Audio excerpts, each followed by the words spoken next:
नमस्कार रसिकजन हो. गोष्टींच्या मळ्यात रमताना या मनस्पर्शी समूहाच्या कथा अभिवाचनाच्या कार्यक्रमात मी सौ संध्या सुधीर पिंपळकर आपले सहर्ष स्वागत करते.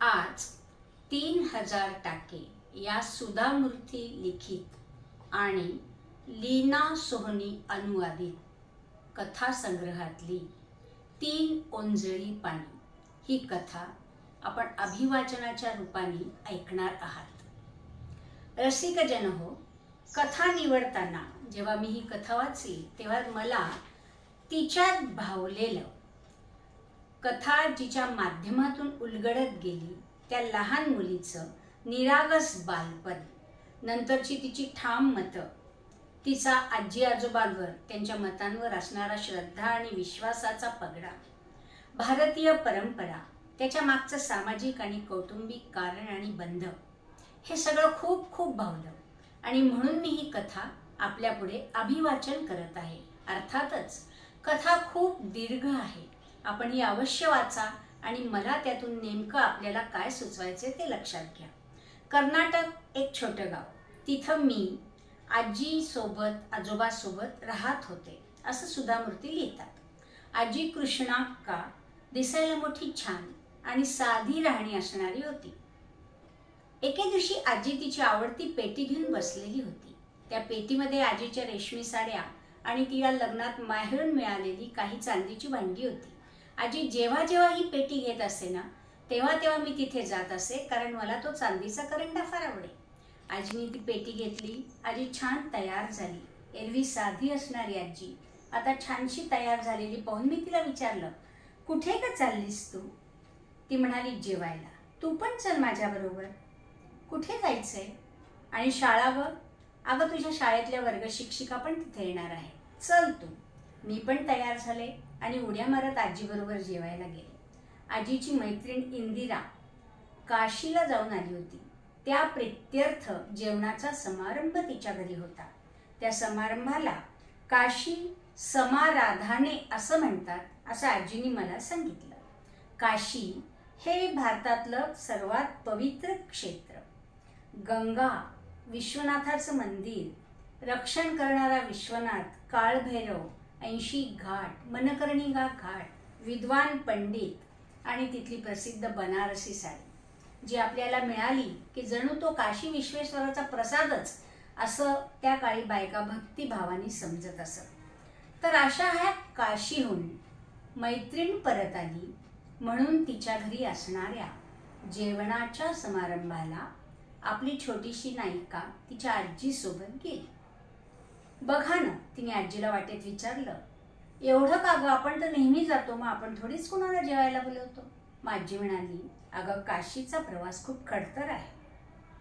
थंडी कडक आहे, ऊनही कडक आहे, लांब आहे तो प्रवास, साधनं त्या काळी नव्हती आणि म्हणून काशी यात्रा करून सुखरूप आपले नातलग परत आले की त्यांच्या परत येण्याच्या आनंदाप्रित्यर्थ नातेवाईकांना काशीचा प्रसाद गंडा देण्याची पद्धत होती आणि नातेवाईकांनी पण त्यांच्या आनंदासाठी, त्यांचे अनुभव ऐकण्यासाठी जायची पद्धत होती.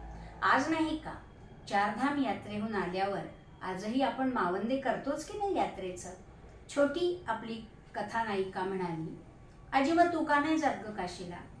आजी म्हणाली, अगं आता आमची वय झाली आहे, जायला कोणी सोबत पाहिजे, प्रवास लांबचा आहे, वाटेत आमचं काही दुखलं खुपलं तर. अगं त्यापेक्षा आपल्या बागेतला जो झरा आहे ना, त्याच्या पाण्यालाच मी गंगा समजते. यावरून मला आपल्या कथानायिकेच्या आजीची समाधानी वृत्ती आणि आपल्या नातीवर काशी यात्रेचे संस्कार करण्याची पद्धती दिसली. सहज बोलण्यातून, सहज गप्पातून दोघीजणी इंदिरेच्या घरी पोचल्या. घर छान सजवलेलं होतं, फुलांची आरास होती, सगळीजणं उत्साहात बागडत होती. आपल्या छोट्या कथानायिकेच्या मैत्रिणी, वर्गशिक्षिका सगळ्याच तिथे होत्या. खूप सारे नैवेद्य मांडून ठेवले होते. काळभैरवाचे काळे गंडे एकीकडे आणि गंगेच्या जलचे छोटे छोटे गडू एकीकडे असं मांडलेलं होतं. खूप छान असा तो कार्यक्रम झाला आणि तिथे खोलवर संस्कार रुजला. आपल्या छोट्या कथानायिकेवर, काशीचा, गंगेचा, तिथल्या पावित्र्याचा. पुढे आपली कथानायिका जेव्हा मोठी झाली तेव्हा अर्थातच तिची काही ठाम मतं बनली आणि तिच्या वाचनात बनारस प्रकाशाचं गाव नावाचा एक प्रबंध आला, जो डायना एल.एक यांनी आपल्या PhD साठी लिहिला होता. परदेशियांनी आपल्या काशीला येऊन तिथला अभ्यास करून लिहिलेला प्रबंध पाहून आणि लहानपणीच्या आजी आजोबाचं काशीप्रेम आठवून आपली कथालेखिका 1996 साली काशीला गेली. अन्नपूर्णेचं मंदिर पाहिलं. भैरवनाथ जो रक्षणकर्ता आहे, काळ भैरव आहे, ज्याच्या दर्शनाशिवाय काशीची यात्रा पूर्ण होऊ शकत नाही, असा बालपणी खास तिच्यावर ठसा उमटवलेला आहे. असा काळ भैरव, संकटमोचन हनुमान, मनकर्णिका घाट सगळीकडे फिरली. प्रेते जळताना पाहिली, अस्वच्छता पाहिली. मन थोडंसं खिन्न झालं. गंगेतलं प्रदूषण पाहिलं आणि गंगेत बुडी मारून सूर्याला अर्घ्य द्यावं की नाही असा विचार करत होती. पण या सगळ्याच्या पलीकडे जाऊन तिला भावली काशी क्षेत्रात येणाऱ्या प्रत्येक भक्ताच्या मनातली गाढ अगाढ अपार अशी विश्वेश्वरावरची श्रद्धा आणि तो आपलं रक्षण करेल हा विश्वास, जो लहानपणी तिच्या मनातही होता. जेव्हा तिला काळ भैरवाचा गंडा मिळाला होता ना, तेव्हा तिला वाटलंच होतं ना की परीक्षेपासून आता आपलं रक्षण होईल म्हणून. ते बालपण तिचं आणि आताचे तिचे दृढ मत. आता तिने गंडा तर घेतला नाही, पण आजी आजोबाच्या श्रद्धेसाठी ती गंगेच्या पाण्यात उतरली. गंगेला पहिली ओंजळ गंगेची घेऊन सूर्यदेवतेला ती अर्पण करताना ती म्हणाली, ही ओंजळ माझ्या आजी आजोबासाठी. त्यांना तुझी काशी, तुझी मंदिरं, तुझं गंगेचं पाणी, या सगळ्या वैभवाची, इथल्या एका आध्यात्मिक बैठकीची खूप खूप आवड होती. त्यांचं खूप प्रेम होतं ग काशीवर, पण ते काही येऊ शकले नाही. त्यांच्या वतीने ही माझी ओंजळ मी तुझ्यात प्रीती करते. निश्चितच लेखिकेला असा भास झाला की कुठेतरी आपले आजी आजोबा निश्चितच आपल्याला आशीर्वाद देत असतील आणि त्यांना बरं वाटलं असेल, त्यांना समाधान वाटलं असेल की आपली नात इथवर आपल्यासाठी आली आणि तिने अर्घ्य दिलं. दुसरी ओंजळ सुधामूर्तींनी भारत मातेतून वाहणाऱ्या, भारत मातेला सुपीक करणाऱ्या, भारत मातेची जीवनधारा असणाऱ्या गंगेची प्रार्थना केली आणि तिला सांगितलं की तू अशीच माझ्या देशात वाहत राहा. या देशाची मी नागरिक आहे, मला खूप खूप तुझा अभिमान आहे, तू असंच आमच्यासोबत सदैव राहा.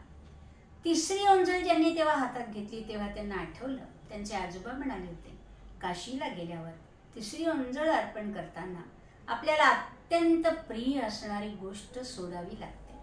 बहुसंख्य भारतीय काशीला गेल्यावर आपलं आवडतं एखादं फळ, एखादी भाजी, एखादा गोड खाद्यपदार्थ सोडतात. मग सुधामूर्तींनी मनात विचार केला की अरे आपल्याला असं खूप काय बरं आवडतं. मग त्यांच्या लक्षात आलं की आपल्याला विविध रंग, विविध आकार यांनी भरलेला निसर्ग, संगीत, कलाकृती, वाचन आणि मनसोक्त खरेदी करायला खूप खूप आवडतं. आणि चटकन त्यांच्या मनात विचार आला आणि त्यांनी असं ठरवलंय की अन्न, औषधं, प्रवास साठी लागणारं साहित्य, पुस्तकं, संगीत याचा अपवाद सोडता, म्हणजेच अत्यावश्यक दैनंदिन गरजांचा अपवाद सोडता अनावश्यक खरेदी आता करायची नाही. काशीला येऊन आपण अनावश्यक खरेदी आता सोडून द्यायची. आणि ही तिसरी ओंजळ त्यांनी गंगेच्या चरणी, गंगेच्या पाण्याने सूर्याच्या चरणी, काशी विश्वेश्वराच्या चरणी अर्पण केली. आणि त्यांनी असं ठरवलं की आता अनावश्यक खरेदी आपल्याला करायची नाही. स्वतःसाठी कशाचाही संचय करायची इच्छाच मग त्यांच्या मनात नंतर हळूहळू उरली नाही. मैत्रिणी आणि बहिणी यांनी दिलेली भेट म्हणून साडी स्वीकारून त्या ती वापरत असत, पण नंतर हळूहळू त्यांनी तेही थांबवलं. त्या असं म्हणतात की विनाकारण स्वतःसाठी संचय करण्याची माझी खरेदीची आवड ज्या क्षणी मी त्या ओंजळभर पाण्याने रीती केली ती ओंजळ, त्याच क्षणी त्या शेवटच्या ओंजळभर पाण्यानं माझं आयुष्य पार पार बदलून टाकलं आहे, असं सुधा मूर्ती 3 ओंजळी पाणी या कथेतून सांगतात. या कथेत त्या त्यांच्या बालपणी आजी आजोबाकडून त्यांच्यावर झालेले संस्कार, मोठेपणीची त्यांची ठाम मतं, आजी आजोबांच्या श्रद्धेसाठी त्यांची झालेली काशीचा दौरा, तिथे त्यांनी केलेलं गंगार्पण, सूर्याला दिलेलं अर्घ्य आणि स्वतःसाठीचा अनावश्यक संचय कमी करण्याची त्यांची ही 3री ओंजळ. मला वाटतं ही कथा खूप खूप काही सगळ्यांना शिकवून जाते आणि म्हणूनच मला ही कथा तुमच्यासमोर मांडावीशी वाटली. त्यांनी संचयची वृत्ती सोडली. तेव्हा तुम्हाला ही कथा कशी वाटली बरं? तुम्हाला ही पटली का, आवडली का? कमेंट बॉक्समध्ये नक्की तुमच्या प्रतिक्रिया कळवा. मनस्पर्शी साहित्य समूहाच्या यूट्यूब चॅनलला सबस्क्राईब करा. हा व्हिडिओ लाईक करा, शेअर करा. धन्यवाद.